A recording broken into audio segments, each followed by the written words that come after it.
வணக்கம் மக்களே. நேற்று மாலை 6:30 மணிலிருந்து இரவு 9 மணி வரைக்கும் தமிழக அரசியல் களம் ரொம்ப பரபரப்பாக சூடாக இருந்துச்சு அப்படின்னே சொல்லலாம். ஏன் அதை பற்றி சொல்றேன்னா, நேற்று மாலை ஆனந்த விகடனுடைய எல்லோருக்குமான தலைவர் அம்பேத்கர் அப்படிங்கிற அந்த புத்தக வெளியீட்டு விழா சென்னை நந்தம்பாக்கம் வர்த்தக மையத்தில் மிக பிரம்மாண்டமான ஒரு வெளியீட்டு விழாவாக நடந்தது.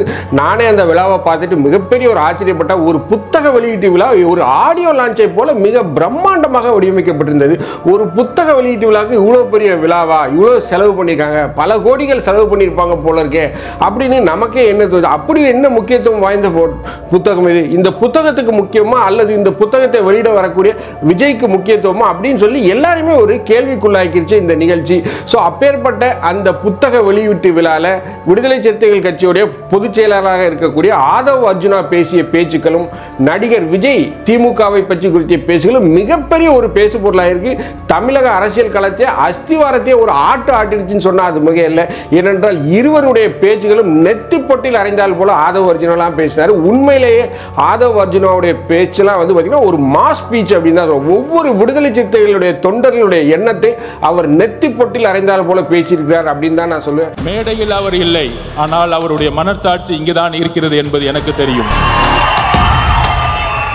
கால சூழ்நிலைகள் மன்னர் பரம்பரையை உருவாக்க தமிழகம் இனி ஒருபோதும் இடம் தராது. மன்னராட்சி ஒழிக்கப்பட்டது. அதனால்தான் 3 யுத்தங்களில் தேர்தல் அரசியலை கற்றுக்கொண்டு இங்கு வந்திருக்கிறேன்.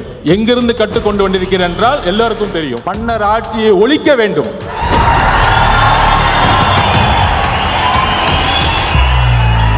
பிறப்பால் அனைவரும் சமம் என்கின்ற கருத்தியலை அம்பேத்கர் உருவாக்கியதை போல இங்க பிறப்பால் ஒரு முதலமைச்சர் உருவாக்கப்படக்கூடாது.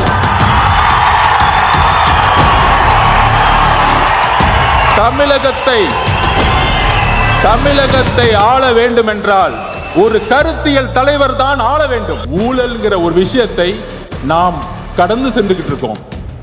தமிழ்நாடு ஊழலை கடந்து சென்றுகிட்டு இருக்கு.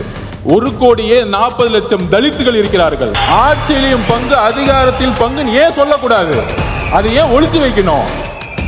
அதுக்கு ஸ்ட்ராட்டஜிலாம் தேவையில்லை.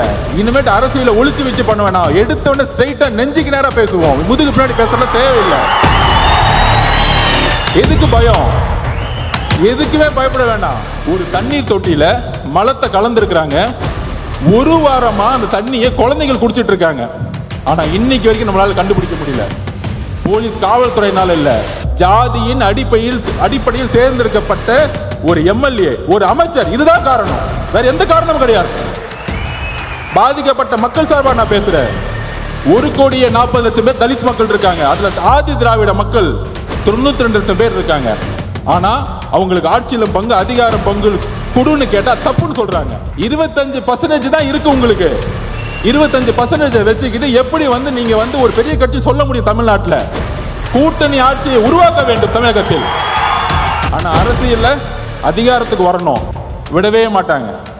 மன்னராட்சி தான் இங்க இருக்கு. மன்னராட்சியை கொஸ்டின் கேட்டா உடனே சொல்லிடுவாங்க, நீ சங்கின்னு சொல்லு, இல்ல அர்பன் நக்சலைட்னு சொல்லு, இல்ல மாவோன்னு சொல்லு. அதை பத்தி எங்களுக்கு எந்த கவலையும் இல்லை. மேலும் கடைசியில விஜய் தன்னுடைய பேச்சை முடிக்கும் போது என்ன சொன்னார் அப்படின்னா, விடுதலை சிறுத்தைகள் கட்சியுடைய தலைவர் தொல் திருமாவளவன் இங்கு வர முடியாமல் போனாலும் அவரது முழு மனதுமே நம்முடைய ஸ்டேஜை சுத்தி தான் இருக்கு, இந்த நிகழ்வுல தான் இருக்கு அப்படின்னு சொல்லிட்டு போற போக்குல ஒரு வெடியை கொளுத்தி விட்டுட்டு போயிட்டாரு. கடைசியா ஒரே ஒரு விஷயம், விடுதலை சிறுத்தைகள் தலைவர் திரு தொல் திருமாவளவன் அவர்கள்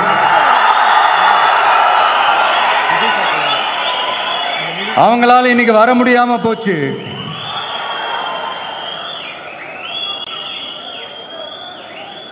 அம்பேத்கர் அவர்களுடைய புத்தக வெளியீட்டு விழாவிற்கு கூட அவரால் கலந்துக்க முடியாத அளவிற்கு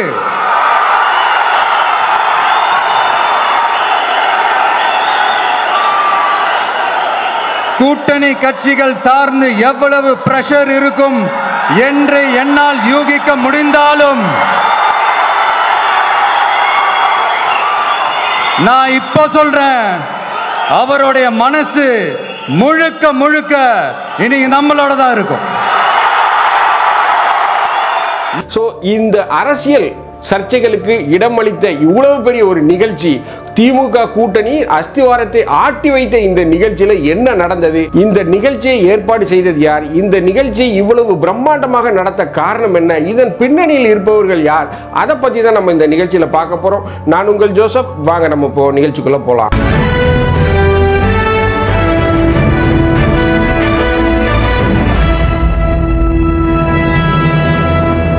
எல்லோருக்குமான தலைவர் அம்பேத்கர்.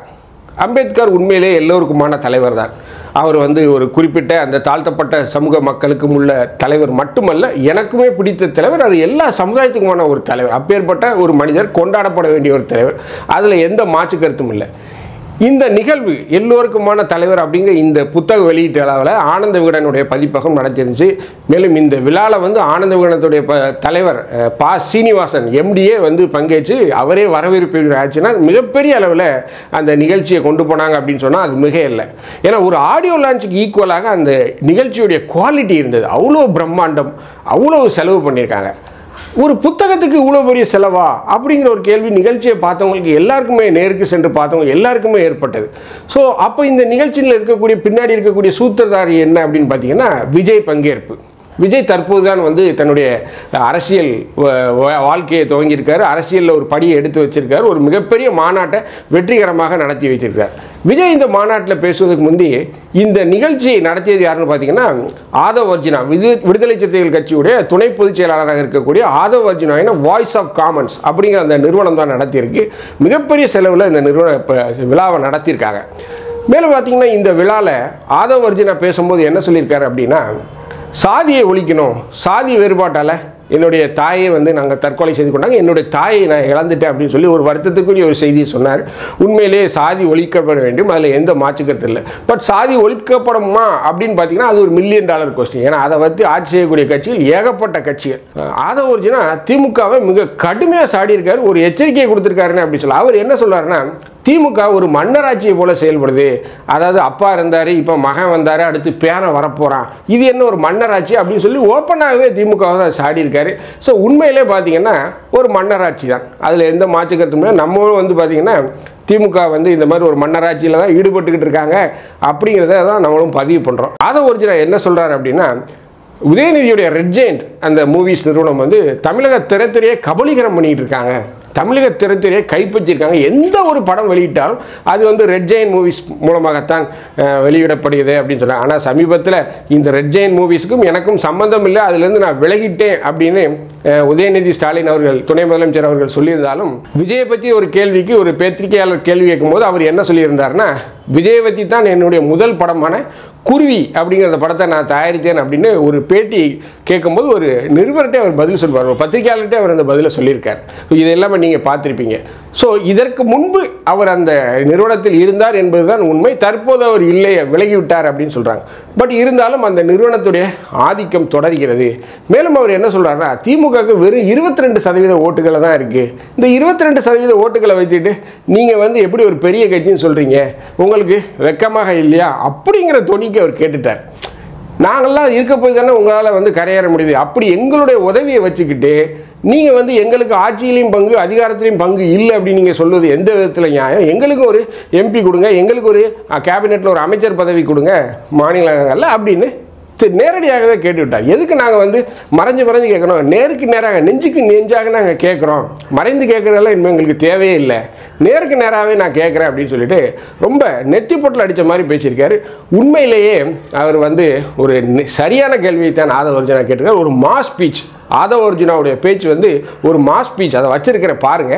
மேலும் பார்த்தீங்கன்னா ஆதவ் அர்ஜுனா என்ன சொல்கிறாருன்னா, இந்த வேங்கவயல் சம்பவம், அதாவது பட்டியலினத்தவர் மக்கள் கிட்டத்தட்ட 1,40,00,000 பேர் பட்டியலினத்தவர் மக்கள் தமிழ்நாட்டில் இருக்கிறாங்க, எங்களுடைய ஓட்டு மட்டும் வேணும். ஆனால் எங்களுடைய பகுதி மக்கள் வசிக்கக்கூடிய அந்த வேங்கை வயலில் குடிநீர் தொட்டியில் மலம் கலந்துருக்காங்க. ஒரு வாரமாக எங்களுடைய குழந்தைகள் அந்த மலம் கலந்த தண்ணீரை குடிச்சிருக்காங்க. இது எவ்வளோ பெரிய அநீதி! சுதந்திரம் அடைந்து 50-75 ஆண்டுகள் ஆகிவிட்டது, இன்னமும் இந்த அநீதி நடந்து கொண்டு தான் இருக்குது. ஸோ இந்த அநீதிக்கு ஒரு விடை தெரியலை, இதுக்கு ஒரு நியாயம் கிடைக்குமா? திமுக அரசு சமூக நீதின்னு சொல்லுது, உண்மையிலே இதுதான் உங்களுடைய சமூக நீதியுடைய லட்சணமா அப்படிங்கிற அளவுக்கு அவர் கேட்டுவிட்டார். உண்மையிலே நம்மளை பொறுத்தவரை இது வன்மையாக ஒரு கண்டனத்தை தான் தெரிவிக்கிறோம். அதாவது அது யாராக இருந்தாலும் சரி, அவங்க பட்டியலினத்தவர் சமூகமாக யாராக இருந்தாலும் ஒரு குடிநீர் தொட்டியில் மலத்தை கலந்து அந்த மக்களை கேவலப்படுத்துவது என்ன விஷயம்? தமிழக அரசு இதில் உண்மையிலேயே வந்து பார்த்தீங்கன்னா இரும்பு கரம் கொண்டு நடவடிக்கை எடுத்துக்கணும். எத்தனையோ திருடர்கள்லாம் போலீஸ்காரங்க பிடிக்கிறாங்க, அவங்களுக்கு மாவு கட்டு ட்ரீட்மெண்ட்லாம் போடுறாங்க, அவங்க மாவு கட்டு போட்டு வலிக்கெல்லாம் விழுகிறாங்க, அதெல்லாம் அவங்களுக்கு தெரியும் அதில் என்ன இருக்குன்ட்டு. ஸோ இந்த மலத்தை கலந்தவர்களை கண்டுபிடித்து அட்லீஸ்ட் கால கையாவது உடச்சி விட்டுருக்கலாமா? எவ்வளோ பெரிய ஒரு மோசமான செயல். அதை அவர் வருத்தத்துடன் பதிவு செய்கிறார். கூட்டணியில் இருந்துமே எங்களுக்கு நியாயம் கிடைக்கல அப்படின்னு அவர் வருத்தத்தோட பதிவு செய்கிறார். இதை வந்து திருமாவளவன் நியாயப்பிரகாரம் கேட்டிருக்கணும். அவர் வந்து மேடையில் பேசியிருக்கணும். ஆதவர்ஜினா பேசியிருக்காரு. இப்போ ஃப்ளாஷ் நியூஸ் என்ன வருதுன்னா, நான் பேசிட்டு இருக்கும்போது இப்போ ஃப்ளாஷ் நியூஸ் என்ன வருதுன்னா, ஆதவர்ஜினாவை கட்சியிலேருந்து நீக்குவதற்கு உண்டான பேச்சுக்கள் நடக்குது.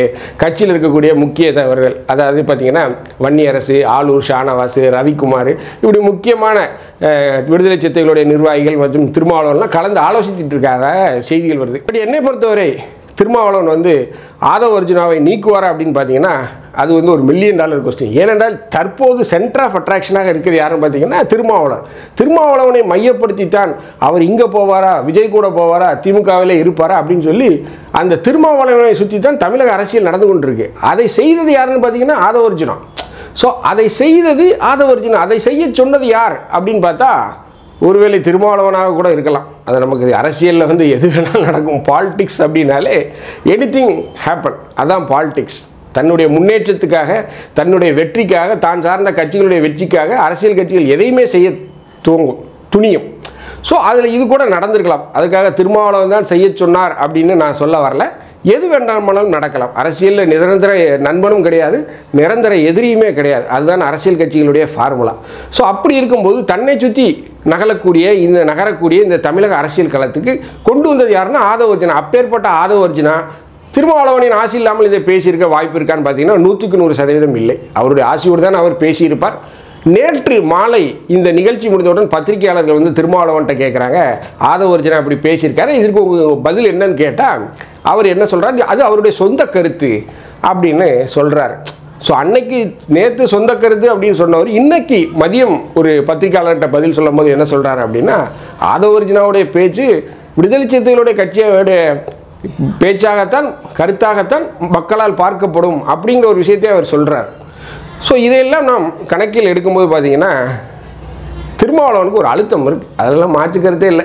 அவர் இல்லை, நாங்கள் நியாயமாக தான் இருக்கோம், எங்களை யாரும் அடிக்கலை, நாங்கள் வந்து அப்படின்லாம் அவர் சொன்னாலும் உண்மையிலே அவருக்கு ஒரு அழுத்தம் இருக்குது. அது சின்ன பச்சை குழந்தைய கேட்டாலும் சொல்கிறோம். மக்களை வந்து நீங்கள் இல்லைன்னு சொல்லி ஏமாற்ற முடியாது. எல்லாருக்கும் எல்லா விஷயமும் தெரியும். சமூக வலைதளங்களில் கையில் இருக்குது, எல்லாம் பார்த்து சொல்லிடுவோம். ஸோ அப்படி இருக்கும்போது நீங்கள் மறுத்தீங்கன்னா கூட அது உங்களுக்கு தான் வந்து பிரச்சனையாக முடியும். மக்கள் வந்து எலெக்ஷனில் வச்சு சாத்துன்னு சாத்திடுவாங்க. இதான் நடக்க போகுது.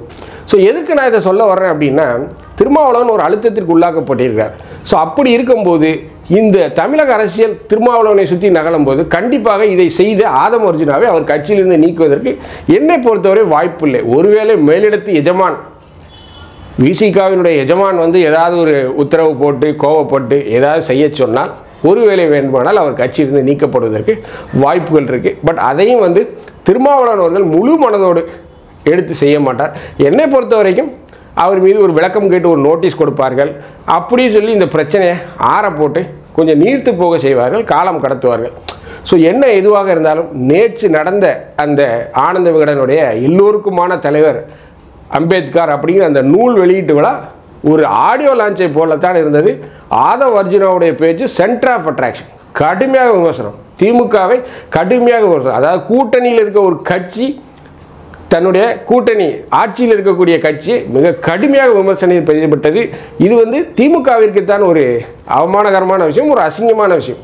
அவர்கள் என்னதான் மறுத்தாலும் உண்மையிலேயே திமுகவின் மீது விடுதலை சிறுத்தைகள் ஒரு கல்லை எரிந்து விட்டது அப்படிங்கிறத நம்மளுடைய நிலைப்பாடு. மிகப்பெரிய தாக்கத்தை திமுகவின் மீது இது ஏற்படுத்தி விட்டது. திமுக இதற்கு என்னதான் பேண்டேஜ் போட முயன்றாலும் திமுகவிற்கு ஒரு மிகப்பெரிய சேதாரத்தை ஏற்படுத்தி விட்டார் ஆதவர்ஜுனா அப்படிங்கிறத எந்த மாற்று கருத்தும் இல்லை. இந்த வீடியோ உங்களுக்கு பிடிச்சிருந்துச்சுன்னா தயவுசெய்து லைக் பண்ணுங்கள், ஷேர் பண்ணுங்கள், சப்ஸ்கிரைப் பண்ணுங்கள். மறக்காமல் உங்கள் கருத்துக்களை கமெண்ட் செக்ஷனில் சொல்லுங்கள். நன்றி, வணக்கம்.